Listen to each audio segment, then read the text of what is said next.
જીવનની સુંદરતા એ વાત પર આધાર નથી રાખતી કે તમે કેટલા ખુશ છો, પણ એ વાત પર આધાર રાખે છે કે તમારા લીધે કેટલા લોકો ખુશ છે. કોઈની પણ વાતમાં પડતો નથી એટલે હું કોઈને નડતો નથી. જે ઘડીએ જે મળ્યું એ મંજૂર છે. ભાગ્ય સાથે હું કદી લડતો નથી. કોને છલકાવ્યા નજરના જામને, આમ તો હું જામને અડતો નથી. હામ હૈયામાં છે મારા એટલે ઠોકરો ખાઉં છું પણ પડતો નથી. પૈસા, કયા પૈસા ઉપર હું ઘમંડ કરું જે અંતિમ સમયમાં મારા પ્રાણ પણ નહીં બચાવી શકે?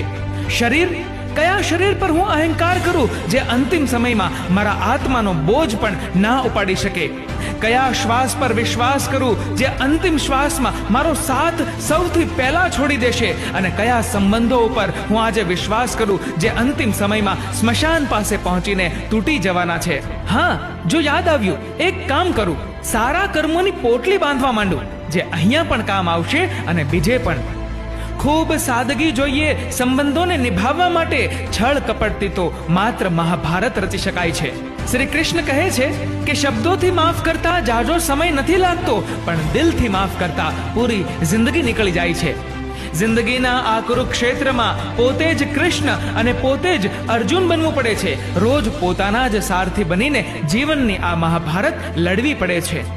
જીવનમાં અડધા દુઃખો એટલે આવે છે કે આપણે એવા લોકો પર આશા રાખીને બેઠા છીએ જેના પર નહોતી રાખવી જોઈતી, અને અડધા દુઃખો એટલે આવે છે કે આપણે એવા લોકો